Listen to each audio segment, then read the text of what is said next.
Madam Speaker, this country made me a promise when I was born. It made the same promise to everyone in this room and across this country. I was born to a 16-year-old single mom who put me up for adoption, to 2 school teachers, and they taught me about this promise.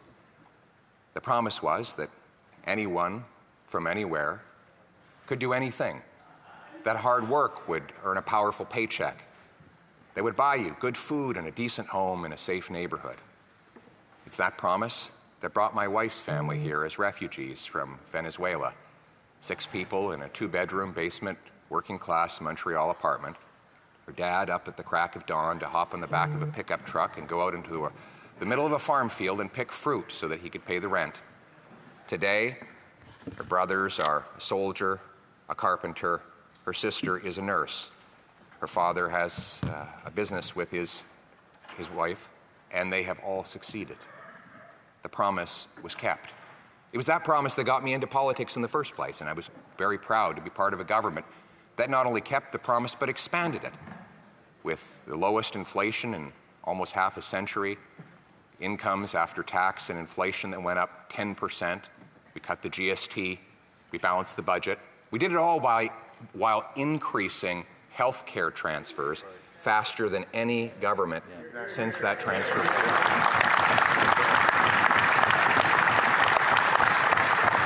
That's why I welcome every single time they talk about my experience in government is doing the exact same things that I would like to do in the future, which is to expand the opportunity, expand the promise of this country. But that promise, after 9 years of the NDP Liberal Prime Minister, is broken. Everything costs more, with 2 million people lined up at food banks because they cannot afford food. This is a record-smashing number. 1 in 10 Torontonians now eat at a food bank every single month. Housing costs have doubled, so that 2/3 of young people believe they will never be able to afford a home. That has never happened in Canadian history. And we see it most tragically in our streets, where there are now 1,800 homeless encampments across Canada, across Ontario.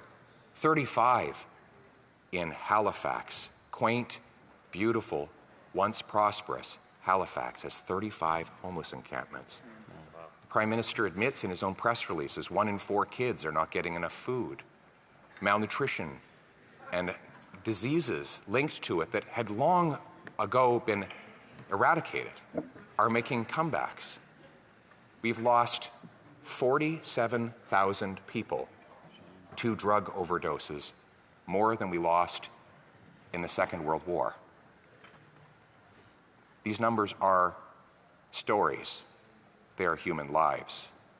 When the NDP says, all these people can just wait, we don't need to fix these problems now, we could just delay another year and let thousands more die, thousands more lose their homes and move into dangerous tent encampments. Thousands more become addicted to government-funded drugs or be killed by a rampant career criminal released once again for the 76th time to unleash chaos in our streets. They say wait to those Canadians who are suffering the pain of a brutal economy, the worst economy since the Great Depression. The per capita GDP, that's income per person, is down more than at any time since the Great Depression. In fact, our economy per capita is smaller today than it was 10 years ago. Our income per person has dropped more than any other G7 country since 2019, the year before the pandemic, while the American economy has grown 19%, right next door. The gap between our per capita GDP and the Americans is now worse than at any time since at least World War II, and according to one Liberal economist, Trevor Tom, the worst in a century.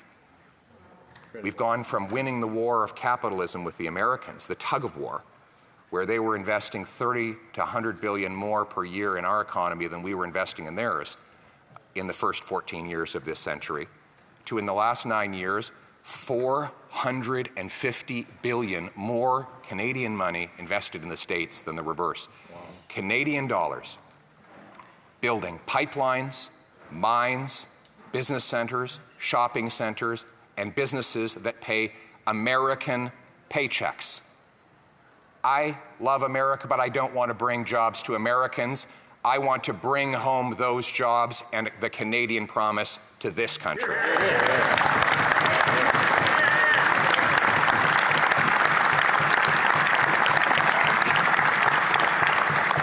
And that's why we have a common sense plan to axe the tax, build the homes, fix the budget, and stop the crime. Axe the tax. This will be a carbon tax referendum, a carbon tax election. And I know that the media has worked hard to try and avoid me saying the words carbon tax, as we saw in the extremely dishonest and fraudulent report from Bell Media-controlled CTV, who's a company that is whose bonds have been downgraded to near junk status as its overpaid CEO empties the books to pay his wealthy friends an unacceptably and unrealistically high dividend. But the reason why he and his other cronies of that company are going after me is because he knows that I'm standing up for the people against the crony capitalists and insiders like him. The carbon tax election. Here's the existential choice. Do we go to a 61 cent a litre carbon tax, making us among the highest taxed fuel in all of the world? A tax that will grind our economy to a halt, that will force our truckers to leave to the US where there is no carbon tax. Nobody left to bring goods to our grocery store, parts to our factories, jobs to our people. It will be a nuclear winter if this happens. That's why common sense conservatives will axe the tax. We will bring home jobs, paychecks, businesses, and opportunity with abundant, affordable energy. We will fight climate change and protect our economy with technology, not taxes, by approving large-scale green projects that generate nuclear, hydroelectric, carbon capture and storage, and other sources of affordable, clean Canadian energy will once again get approved when we repeal the anti-development law C-69, all of which will generate the revenues so that we can fix the budget.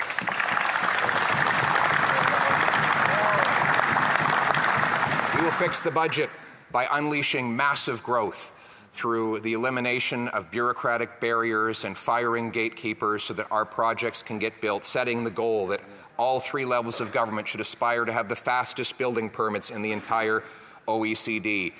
After 9 years of tax increases on entrepreneurs and calling businesses tax cheats, we will pass a bring it home tax cut to lower the burden on work, savings, and investment so that we bring home powerful paychecks and production to this country, lower, fairer, simpler taxes. We will cap government spending with a dollar-for-dollar law that requires we find $1 of savings for every new dollar of spending.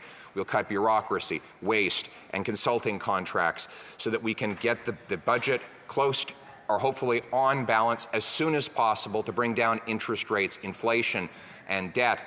And finally, we will unleash the construction of homes by incentivizing municipalities to grant faster permits, free up land, and speed up and to cut development taxes so that we can build in safe neighborhoods with jail, not bail, for repeat violent offenders, to bring home the promise of Canada of a powerful paycheck that earns affordable food, gas, and homes in safe neighborhoods where anyone from anywhere can do anything.